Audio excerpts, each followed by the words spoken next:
Hi, I'm comedian Brett Blake. And I'm Nick Capper. You may recognise me from the Melbourne International Comedy Festival Gala, or, believe it or not, I'm also an underwear model. You may have seen me around.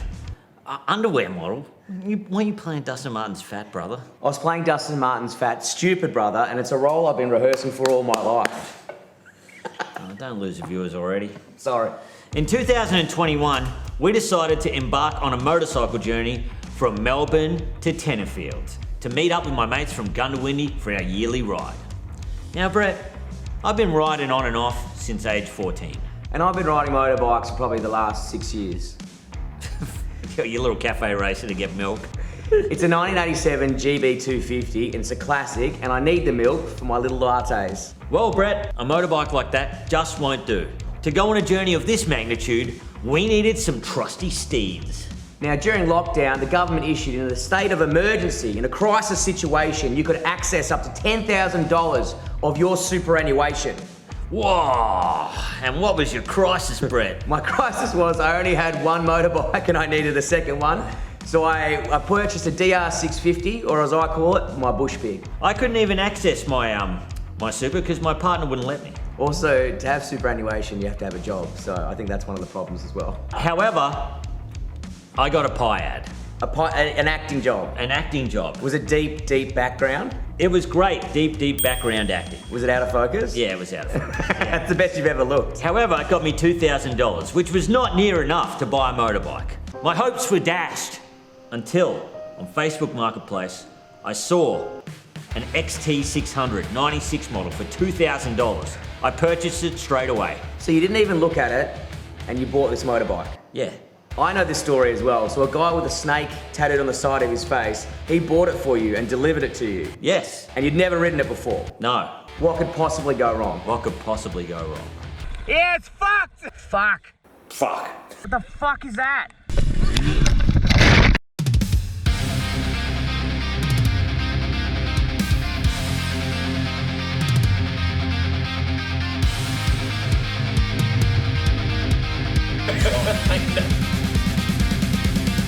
Go.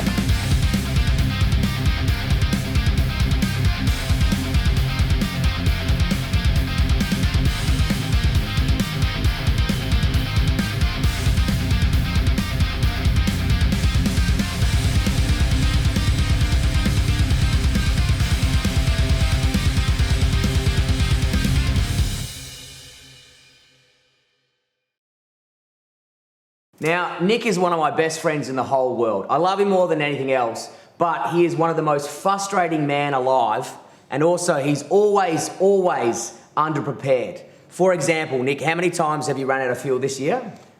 Never mind. Brett's one of my best mates ever. He gets shit done. He's loyal. However, gets angry very easily, confuses himself, overcomplicates things. I don't, right? You fucking do. You're getting wound up now. I'm trying to smile through this because I know I'm on camera, but I want to punch you in the face because you didn't tell me you're writing that, so fuck you. He gets very confused. I don't get confused. You confuse me, then I get angry. Yeah, but you confuse yourself. Now you're confused and you're angry. I'm just angry. See? Now, as if the ride wasn't crazy enough already, we decided to add 2 stand-up gigs along the way. I don't know why. Yeah, the ride alone was 50,000 kilometres. That's 4 million football fields. It was 5,000 kilometres, mate. Give or take a bit. Anyway, to get ready for this journey, we had to get prepared. Well, one of us got prepared. I'm definitely my mother's son. I've got a new set of tools ready to go. Overpacking just like my fucking mum does when she's hiking. Hydration camel pack, first aid kit, Leatherman. There's nuts and fruit and shit in there that should last me about 2 days if I get caught. Classic Brett. He bought $2,000 worth of tools, didn't even use any of them, plus enough food in case he got stranded next to the highway for 7 years. Oh, sorry, I'm getting roasted. You brought 3 spanners for the whole trip. I got this 10, that's for getting the seat off. I got that for getting the back wheel off. Yeah, and 2 of them were the wrong size. Now, like most elite athletes, the night before is the most important part. Yeah. What did we do the night before, Nick? We did a gig and then we drank 30 rum and cokes. Night, my sweet princess. Do you mean me or the bike? The bike. I mean, I don't know whether I couldn't sleep from the excitement or there was too much sugar going through my veins. Yeah, exactly. How you feeling, Brett? Maybe the rums weren't a good idea last night. Yeah, I could hardly sleep. Yeah, the I was kind of excited. Yeah. And we got all packed up, we're ready to go, and then Brett gets a phone call. The guy he wanted to repair the washing machine that day. I was like, come another day. Yeah. I'm about to go on a motorbike adventure. He said a motorbike adventure over the phone. I'm about to embark on a magical adventure. So in all of our gear, we're trying to pull Brett's washing machine out. Anyway, we get it out and we hit the road.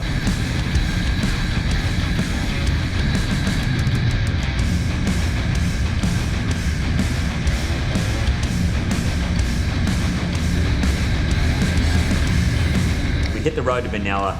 It was freezing cold. It was absolutely freezing. Bad idea, but we had to stop straight away because I needed 3 hash browns and a bacon egg roll. Oh, yeah. First little pit stop. Oh, love the bacon and egg McMuffin. It's cold as hell out on the wind chill is fucking nuts.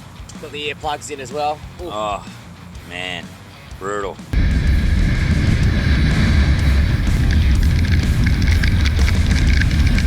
Yeah, and then we get to Benalla, so good. It's nice, well, it's all right. It's like every country town. It's got the staples. Yeah. Chinese restaurant. Kino. Dude, there's Kino. Yeah. We're on. It's got the Dragon Gate restaurant. Like, when you have a Chinese restaurant in a country town, it's got to be fully Chinese. Like, in the Dragon's Gate. Otherwise, no one will eat there. Yeah, looks good, man.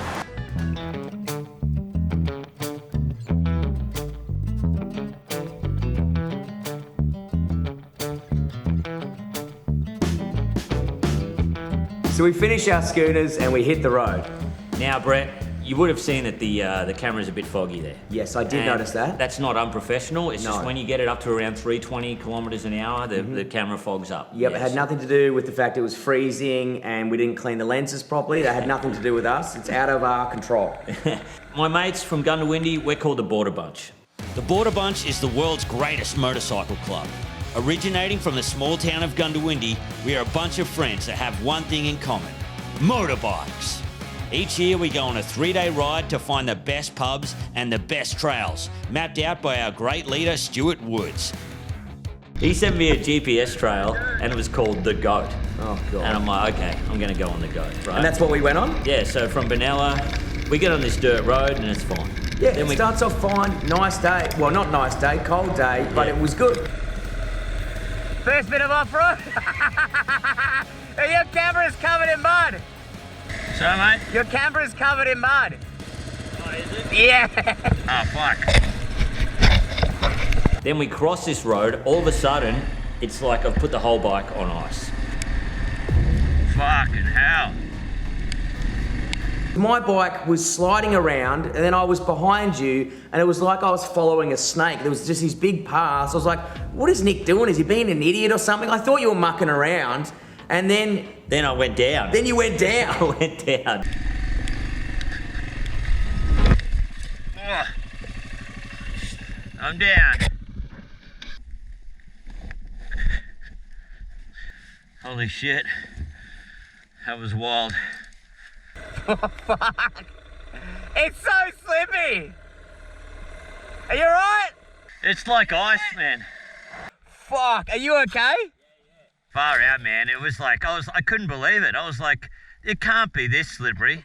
I know you're not meant to laugh at someone when they crash, but after you check they're okay, it's fine to laugh again. Yeah, it was fine.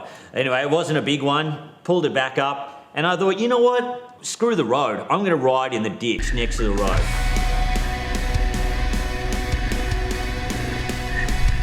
The day before, I saw Brett. We went for a test ride. Yep. He's going in and out of cars. I was like, that's why I've took him along on this journey. And I'll look behind me, and you're not there. No. You are riding at 1 kilometre an hour I reckon Next to the if road. we should round up. I reckon I was going at about 3 kilometres an hour. I was in first gear. I saw you go down. I was like, well, if he's going to go down, he's got way more experience. He's a way better rider. Then I'm going to go down. And then I saw you riding in this dirt trap like you're from the crusty demons of dirt. And I was like, that looks crazy. I'm just going to sit here like a tractor and putter along. Finally, we get to a bit of tar. Fuck, look at that, look at the mud coming off it. Thank God. Get to a bit of tar, and we're riding along, and it's nice. Man, it's nice. beautiful. But then I was happy we were on tar again, but I know Nicholas Kappa, and I know he doesn't like being on the tar. So 10 minutes later, what are we doing again? We are back on the dirt.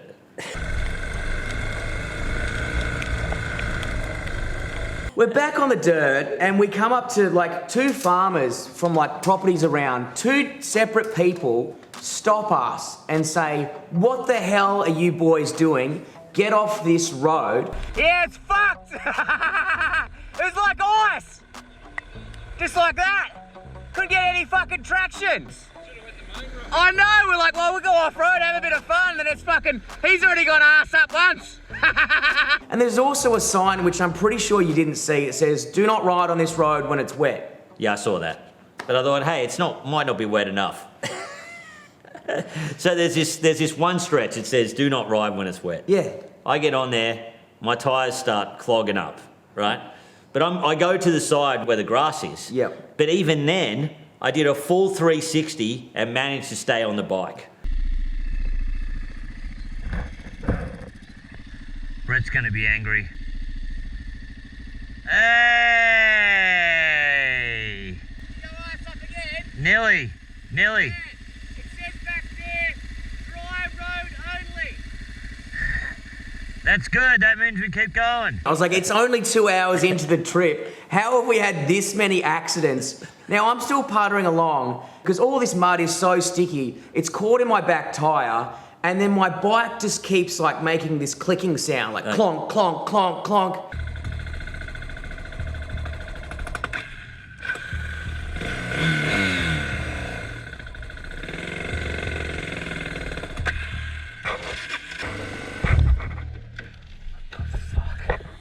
I get off, I have a look. The whole back section is just caked in mud.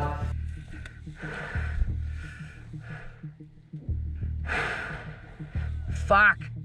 You come over, you start pulling all the mud out. Oh, fuck. Jesus Christ. And Brett's stressing out. I'm stressing He's out. stressed out. I'm He's frustrated. really losing his mind. Yeah, I'm already angry at Nick. It's 12:30, I've had a beer, and somehow I'm angry at him again. Hear that bang? What the fuck is that? Fuck's sake! And, you know, me and you, we have tools. Well, you've got 2 spanners. Yeah. But let's be honest, we're probably not the best mechanics. No, not the best No, mechanics. no. I haven't looked at a bike in about 15 years. Yeah, I've seen 3 episodes of Top Gear, Yeah. so I don't know if that counts. My dad still thinks I'm a terrible mechanic, and I don't want to know what your dad thinks of both of us either. No, I do not want to know. No, definitely not. But so we clear the mud out, and then we just get it going again.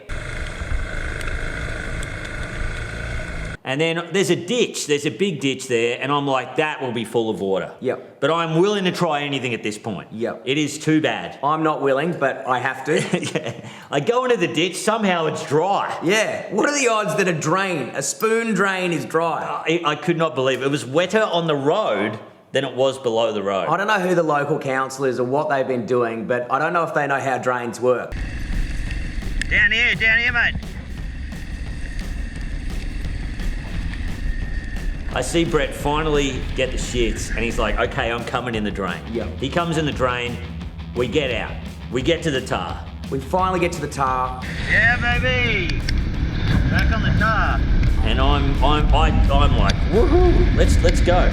I go. Well, you take off, and I go to give it a bit of stick, and there's nothing there. It's just like revving out. I had the clunking sound before. I was like, my bike is rooted already. Yep. We're 2 hours into the trip, Yeah. and as you can imagine, I'm quite angry at someone. And I don't want to point any fingers, but I will point a fist into their face. I was not in a good space. I was like, I can't believe it. why is he riding so slow? I go back and he's like, it's revving out at 70 k's an hour. Yeah, I couldn't get past it. Fucking hell. So we pull over, and of course, we need to call someone who knows what they're actually doing. So we give your dad a call. Yeah, call my dad, hold up the phone to the bike, and he's like, yep, it's the clutch. So, He's like a doctor with a stethoscope. Yeah. What's wrong with this? Just two idiots on the side of the road with a phone? The Border Bunch group chat was firing. They were like, clutch. Everyone was saying the clutch, and I was like, yeah, you probably rode the clutch, Fucking hell. So you can get through it. I'm back to being frustrated again. I was not riding the clutch. It's because Nick's an idiot and he went down a dirt path. Anyway, basically, Dad said he was riding the clutch. He did not say I was right. I wasn't riding the clutch. Anyway, we're trying to get the clutch fixed. We're in this small town, and then all of a sudden this Italian man just comes out and he's like, you need to clean the bikes, you need to clean the bikes. Why is it when you're in the most frustrating situation of your life, there's always some idiot who comes up to you and says something irrelevant or even dumber? You know what will fix the mechanics of the bike? Cleaning it. It's like, what are you talking about? God, you're an idiot.